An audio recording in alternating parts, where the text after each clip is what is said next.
orang-orang fanatik hukum pakai bahasa nasional, itu repot. Jadi misalnya kematian Yesus Kristus, itu mesti Mbak Turehan kan nggak percaya, akhirnya ditambahi kematian Sibeh. Karena kalau bilang iya kan percaya, makanya ditambahi apa? Sibeh. Karena menurut orang Islam berkeyakinan Nabi Isa itu nggak terbunuh, maka ditambahi apa? Sibeh. Berarti Rasulullah adalah Rasul yang sukses membuat sarana orang kembali ke Allah, mengakui kudrahnya Allah dengan sarana apa saja, melihat rumput, melihat hewan, dan hewan itu ya apa saja, gabah itu apa saja, hewan yang melata di bumi apa saja, semua bukti kudrahnya Allah. Bahkan Rasulullah sukses membiarkan umatnya nggak ditunggui beliau tetap iman, mergo ditunggui konsep sing super gini kok Al-Qur'anul Karim. Jelas ya? Tapi caranya memahami ya seperti yang saya terangkan ini. Ya saya baca lagi ya, yang jadi annal mu'jizati pakai jamak muannas salim, annal mu'jizati al-madiyata, mukjizat-mukjizat yang sudah kelewat itu kanat khisiatan, bersifat fisik, tusyahadu bil absor, hanya bisa dilihat dengan mata kepala. Karena qoti soleh wa asa Musa wa mu'jizatul Qur'ani tusyahadu bil basirah.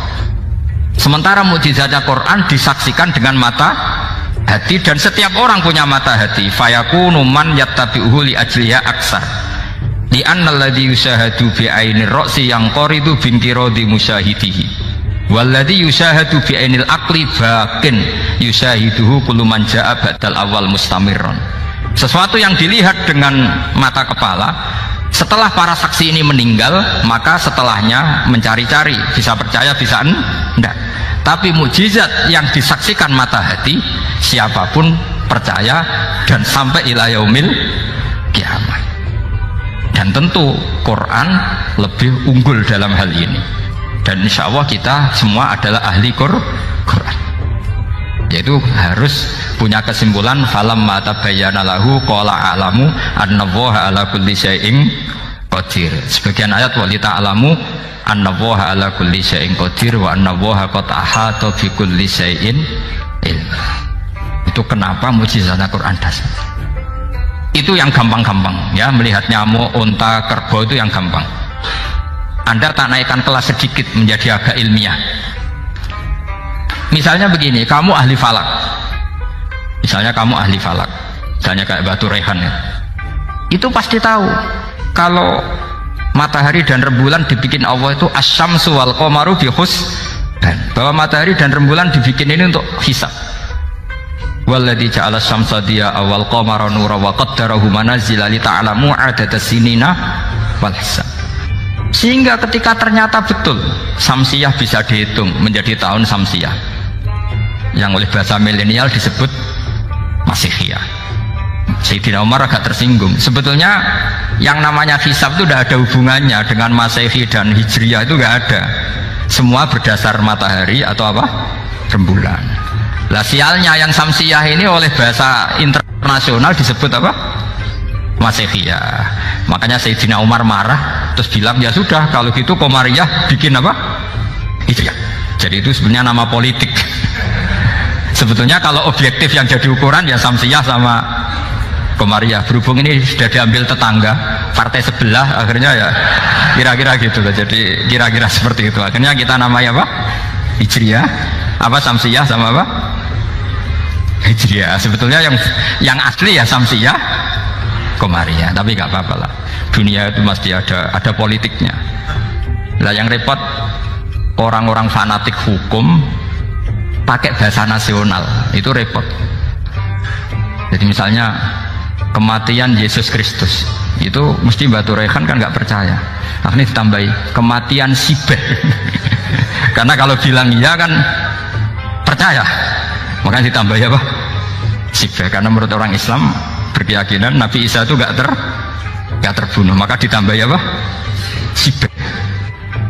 Saya dulu pernah usul, karena beliau itu kalau manggil bahasa itu bude, jadi saya pernah sowan usul, mbak ditulis gini saja bah, kematian Yesus dalam kurung katanya.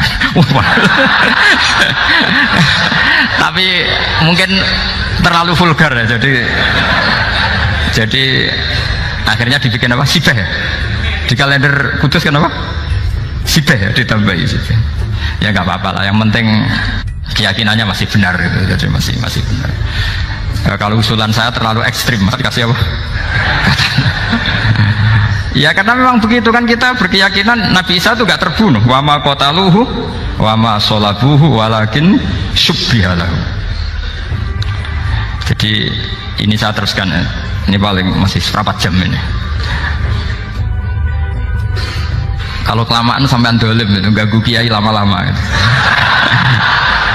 Saya tadi sudah bilang sama panitia, orang Indonesia itu gak sopan. Kalau suka kiai itu didatangkan, itu agak masalah sebetulnya. Dalam etika itu masalah. Kalau seneng kiai ya sowan ngaji, jangan sowan di dalam, itu ganggu ya, sowan ngaji saja.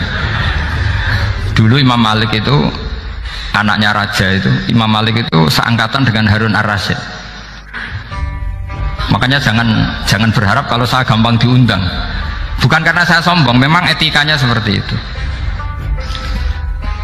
Jadi Imam Malik diminta datang ke istana untuk ngajar anak-anaknya Harun apa? Ar-Rasyid. Masyhur Imam Malik tersinggung terus kata bang, al ilmu yu'ta la ya'ti. Ilmu itu disowani, bukan sowan. Akhirnya Harun Ar-Rasyid minta anak-anaknya datang ngaji ke Imam Malik. Itu anak presiden. Imam Malik berani, al ilmu yu'ta la ya'ti. Tapi kalian beruntung karena saya hormat sama mbah-mbah saya di sini. Wong makom buyut saya itu ya berarti apa ya? Ke selatannya makamnya saya Ja'far Shadiq itu di situ kan ada makamnya Mbah Soleh, Mbah Maksum, itu mbah-mbah saya. Dan makanya dulu saya ngaji di sini lama di Damaran itu. Maksudnya lama itu ya mungkin setahun. Karena saya memang mulai kecil di Sarang, sampai sekarang saya masih ngajar di Sarang. Tapi dulu cukup ya, karena saya kesini sudah hafal Quran, jadi hanya setor setiap hari satu juz, jadi cepet lah. Saya tidak punya masalah ingatan, alhamdulillah, jadi cepet hafal. Saya terangkan lagi ya, ini penting ya, masalah mukjizatnya Quran. Selama ini orang tuh mau bilang kok mukjizatnya Quran itu dahsyat, tapi nggak bisa menerangkan, itu masalah. Makanya kita harus bisa menerangkan mukjizatnya Al-Quran dahsyat itu apanya. Yaitu tadi, tongkatnya Nabi Musa hanya disaksikan oleh orang yang di era itu. Toh tujuannya mukjizat adalah diakui kemudian orang menjadi iman.